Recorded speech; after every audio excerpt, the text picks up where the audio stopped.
नमस्कार, जोहार। मैं याचना जायसवाल, आप देख रहे हैं न्यूज झारखंड। चलिए जानते हैं सुबह से लेकर शाम तक की झारखंड की तमाम बड़ी खबरों को।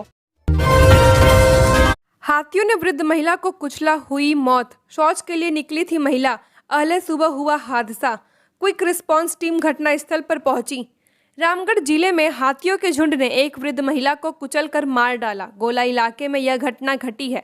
बताया जा रहा है कि महिला सुबह शौच के लिए जंगल की तरफ गई थी। ग्रामीणों के अनुसार लगभग 5 बजे के आसपास यह दुर्घटना घटी है। महिला शौच के लिए जा ही रही थी, तभी अचानक हाथियों का झुंड इसके सामने आ गया। डीएफओ नीतीश कुमार ने घटना के संबंध में बताया कि इन इलाकों में हाथी हैं और वन विभाग ने बाहर शौच जाने के लिए लोगों को कई बार मना किया है। पहले भी यह इलाका जंगली हाथियों का रहा है। महिला का नाम रमनी देवी बताया जा रहा है, जिसकी उम्र 60 साल से ज्यादा बताई जा रही है। वन विभाग की क्विक रिस्पांस टीम गोला क्षेत्र में अपना काम कर रही है। जंगली हाथी अक्सर आबादी वाले इलाके में प्रवेश करते रहते हैं। पहले भी उन्होंने फसलों को नुकसान पहुंचाया है। वन विभाग की टीम मौके पर मौजूद है और गांव वालों को सावधान रहने की अपील कर रही है। गोला प्रखंड क्षेत्र के कुम्हरदगा गांव के जंगल में मंगलवार को दिन भर 15 हाथियों ने झुंड के जमकर उत्पात मचाया था। 6 महीने पहले वन विभाग ने इन्हें यहां से भगाने की पूरी कोशिश की थी। मौसम विभाग ने तेज बारिश के साथ जारी किया येलो अलर्ट। 2 दिनों तक ऐसा ही रहेगा मौसम। झारखंड में मानसून एक्टिव है। राज्य के कई हिस्सों में पिछले कुछ दिनों से बारिश हो रही है। मौसम विभाग के अनुसार अगले 2 दिनों तक राज्य में मौसम का मिजाज ऐसा ही रहेगा। राज्य के कई हिस्सों में बारिश हो रही है। झारखंड के लगभग सभी इलाकों में बादल छाए रहेंगे। कुछ इलाकों में गरज चमक के साथ भारी वर्षा हो सकती है। राज्य में जिन इलाकों में बारिश की संभावना जाहिर की गई है, उन इलाकों में राजधानी रांची, पूर्वी सिंहभूम, पश्चिमी सिंहभूम, बोकारो, गिरिडीह, देवघर, दुमका, गोड्डा, पाकुड़, साहेबगंज सहित राज्य के कई हिस्सों में बारिश हो सकती है। इसे लेकर मौसम विभाग ने येलो अलर्ट जारी कर दिया है। मौसम विभाग ने साफ किया है कि अभी अगले 2 दिनों तक राज्य के मौसम में कोई खास बदलाव नहीं आएगा। रांची में न्यूनतम 23 और अधिकतम 27 डिग्री सेल्सियस तापमान रहने की संभावना भी जाहिर की गई है। जमशेदपुर, चाईबासा और सरायकेला इलाकों में वज्रपात के साथ तेज बारिश की संभावना जाहिर की गई है। टाटा बनारस वंदे भारत एक्सप्रेस ट्रेन सितंबर में होगी शुरू। राजधानी एक्सप्रेस में लगेंगे तेजस के डब्बे। दक्षिण पूर्व रेलवे के लिए सितंबर महीना काफी महत्वपूर्ण होने जा रहा है। सब कुछ ठीक रहा तो टाटा नगर से बनारस तक की वंदे भारत एक्सप्रेस ट्रेन सितंबर माह में शुरू हो जाएगी। लोगों को यह सौगात सितंबर के मध्य के बाद कभी भी मिल सकती है। इसे लेकर सर्वेक्षण किया जा चुका है। बस इस बात को लेकर एक सर्वे किया जा रहा है कि आखिर उसी दिन सारा रैंक वापस आ सकेगा या नहीं। ट्रेन की टाइमिंग भी जांची परखी जाएगी। बताया जा रहा है कि वंदे भारत एक्सप्रेस ट्रेन टाटा से बनारस के बीच 150 किलोमीटर प्रति घंटे की रफ्तार से चलने वाली है। इस ट्रेन के संचालन की तैयारी लगभग पूरी हो गई है। डीआरएम के स्तर पर अपने आधिकारिक ट्विटर हैंडल पर जानकारी दी गई है कि इस ट्रेन के लिए सर्वेक्षण किया जा रहा है। रांची के कोकर में हथियार के बल पर अपराधियों ने राहगीर से लूटे 5,000 रुपए और मोबाइल फोन। राजधानी रांची के कोकर इलाके में शुक्रवार तड़के 4 अपराधियों में एक व्यक्ति से हथियार के बल पर लूट की घटना को अंजाम दिया है। मामला कोकर के चूना भट्टा गली नंबर 3 की है, जहां पर बाइक सवार इन अपराधियों ने प्रवीण प्रसाद नामक व्यक्ति से लूटपाट कर ली। बताया जाता है कि प्रवीण प्रसाद बिहार के नवादा जिले से आए थे और वह सुबह अपने संबंधित के यहां भावानगर जा रहे थे। उसी समय घात लगाए अपराधियों ने घटना को अंजाम दिया। यह पूरा मामला सीसीटीवी कैमरे में कैद हो गया है। पुलिस मामले की छानबीन में जुट गई है। सीसीटीवी फुटेज के आधार पर अपराधियों की पहचान करने में पुलिस जुटी हुई है। धनबाद के महुदा के परजोरिया में चली गोली और बम। कोयला माफिया की करतूत से स्थानीय ग्रामीण आक्रोशित। जिले के महुदा में स्थित भाटड़िया ओपी थाना क्षेत्र के पारजोरिया में गुरुवार की देर रात गोली चलने और बमबाजी की घटना हुई। घटना के संबंध में बताया जा रहा है कि देर रात लगभग 2 से 3 बजे के बीच कोयला माफिया के द्वारा बम और गोली चलाई जाने से जिससे स्थानीय ग्रामीणों में काफी आक्रोश है। ग्रामीणों का कहना है कि अवैध कोयला को रोकने के लिए बीते 2 दिनों से स्थानीय ग्रामीणों की ओर से हीरक रोड पर धरना दिया जा रहा था। इस संबंध में स्थानीय पुलिस को भी कई बार सूचना दी गई, लेकिन भाटड़िया पुलिस मौन रही। वही घटना होने से कई घंटों बाद ही पुलिस मौके पर पहुंची। फिलहाल पुलिस बल मौके पर मौजूद है। 4 युवकों ने किया दुष्कर्म, आरोपी गिरफ्तार। बाजार घूमने आई थी लड़की, अपने साथ ले गए युवक। सरकारी क्वार्टर में 2 दिनों तक किया रेप। एक युवती के साथ 4 युवकों ने मिलकर बारी बारी से 2 दिनों तक दुष्कर्म किया, फिर लड़की को चौराहे पर छोड़कर फरार हो गए। पुलिस ने पीड़िता की निशानदेही पर चारों आरोपियों की पहचान कर ली। पीड़िता की निशानदेही पर पुलिस ने देर रात चारों आरोपियों को गिरफ्तार कर लिया है। मामला सिमडेगा जिले के जलडेगा थाना क्षेत्र का है। जलडेगा पुलिस ने बताया कि पीड़िता बानो थाना क्षेत्र के ग्राम डुमरिया की रहने वाली है। जलडेगा थाना क्षेत्र के टंगिया में अपने किसी रिश्तेदार के यहाँ वह मेहमान आई थी। सोमवार को बनजोगा में लगने वाले साप्ताहिक बाजार घूमने गई थी। आरोपी सूरज नायक ने युवती को अपने ऑटो में बिठा लिया एवं उसे बहला फुसलाकर अपने साथ पतियम्बा बस्ती टोली ले गया, जहां आरोपी सूरज नायक ने अपने एक अन्य साथी विक्की नायक के साथ मिलकर गांव में एक खाली पड़े मकान में युवती के साथ दुष्कर्म किया। अगले सुबह सूरज और विक्की ने जलडेगा सामुदायिक स्वास्थ्य केंद्र में बतौर ड्रेसर के रूप में कार्यरत नीलकमल सिंह को लड़की के संबंध में जानकारी दी। लड़की को आवंटित मेडिकल आवास में रखा। लड़की को क्वार्टर में रखने के बाद तीनों दोस्तों ने सुमित लुगुन नामक अपने एक और साथी को इसकी जानकारी दी, जहां मंगलवार एवं बुधवार तक चारों आरोपियों ने बारी बारी से युवती के साथ दुष्कर्म की घटना को अंजाम दिया है। रांची दिल्ली से ज्यादा देवघर का विमान किराया। मानसून सीजन में जहां रांची से महानगरों के विमान किराए में गिरावट है, जबकि रांची देवघर रूट पर यात्रियों की संख्या बढ़ने से यहां का भाड़ा आसमान पहुंच रहा है। यह सामान्य से करीब 4 गुना अधिक हो गया है। अभी रांची से देवघर की विमान सेवा फुल है। यहां से शुक्रवार को देवघर का किराया 4200 रुपये तक हो गया है।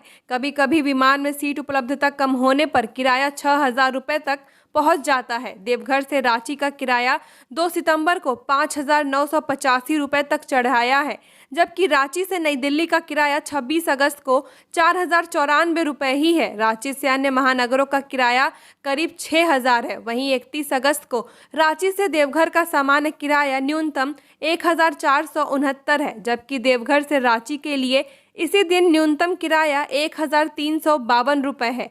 इंडिगो अधिकारियों के अनुसार किराया यात्री उपलब्धता के आधार पर निर्धारित की जाती है।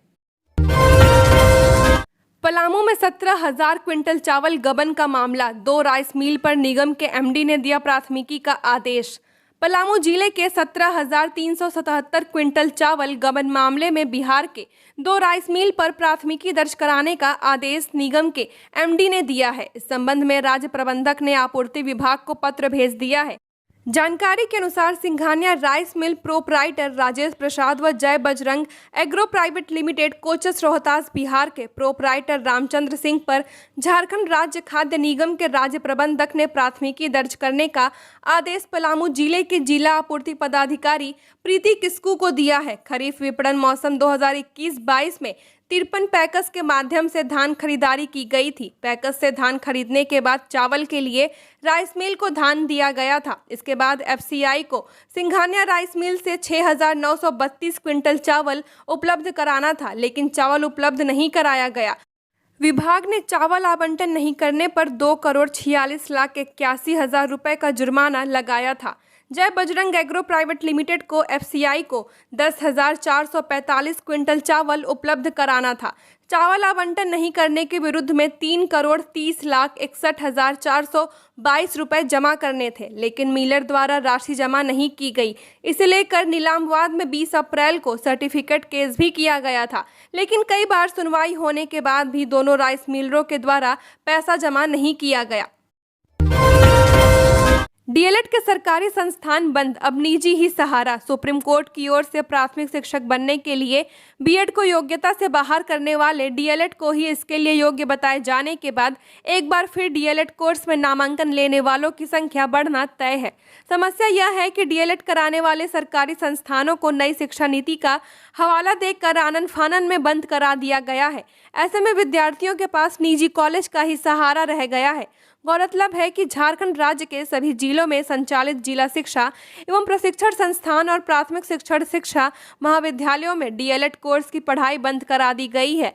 सत्र 2023 से 2025 से यहां नामांकन नहीं लिया गया है और जिन महाविद्यालयों में डीएलएड की पढ़ाई बंद करने का आदेश निकलने से पहले नामांकन ले लिया गया था, उन्हें भी नामांकन रद्द करने के निर्देश दिए गए थे।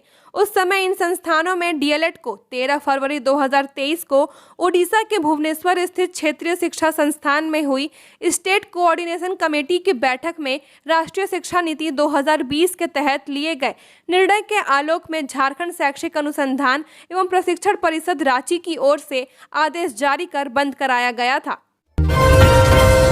लोहरदगा में युवक की गोली मारकर हत्या, फोन आने पर निकला था घर से बाहर। कुडू और चंदवा थाना की सीमा पर स्थित चंदवा थाना क्षेत्र में जमुआरी गांव निवासी सहंगु महतो के पुत्र प्रद्युम्न यादव की गुरुवार देर शाम 2 हथियारबंद अपराधियों ने गोली मारकर फरार हो गए हैं। परिजन इलाज के लिए युवक को कुडू सीएचसी पहुंचाया, जहां चिकित्सकों ने युवक को मृत घोषित कर दिया है। घटना के बाद आसपास के गांवों में दहशत का माहौल उत्पन्न हो गया है।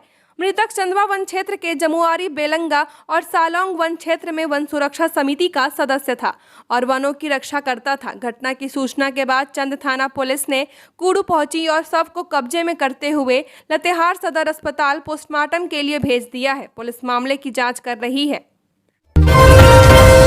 सोनाहातू में ठनका से महिला की मौत, 5 जख्मी। रांची जिला के सोनाहातू थाना क्षेत्र के सोनाहातू गांव में खेत में धन रोपनी कर रही एक महिला की वज्रपात की चपेट में आने से मौत हो गई, जबकि 5 अन्य जख्मी हैं। सभी घायलों का रिम्स में इलाज चल रहा है। जानकारी के अनुसार सभी महिलाएं गुरुवार को धन रोपनी कर रही थीं। इस बीच 3 बजे ठनका गिरा, इसमें सभी जख्मी हो गईं। इसमें एक महिला सभ्या देवी 32 वर्षीय की रिम्स में इलाज के दौरान मौत हो गई है। वहीं रिबन देवी, राखी कुमारी, सावरी देवी, रेवती देवी और प्रमिला देवी का रिम्स में इलाज चल रहा है। बताया जाता है कि वज्रपात के बाद आसपास के लोगों ने सभी महिलाओं को सोनाहातू अस्पताल पहुंचाया, जहां से सभी को रिम्स भेजा गया था। दादा उठाते थे कबाड़, मां का भी छूटा साथ, बेटे ने किया कमाल, मिला गूगल में 1 करोड़ का पैकेज।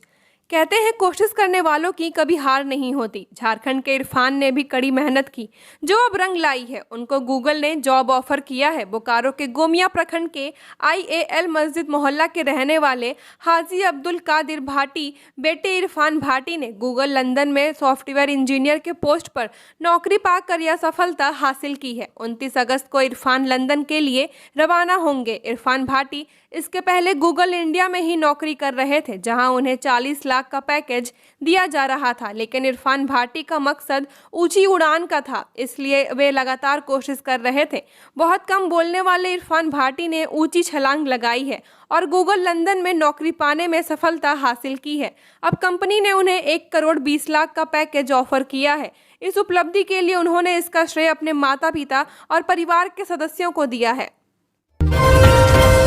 24 घंटे में 23 मिलीमीटर बारिश, किसानों में जगी उम्मीद। गुरुवार को देवघर में सुबह 9 बजे से बारिश शुरू हो गई और देर रात तक कभी तेज तो कभी धीमी बारिश होती रही।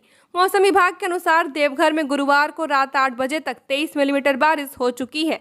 सुबह 9 बजे से शुरू हुई बारिश शाम 6 बजे के आसपास रुकी।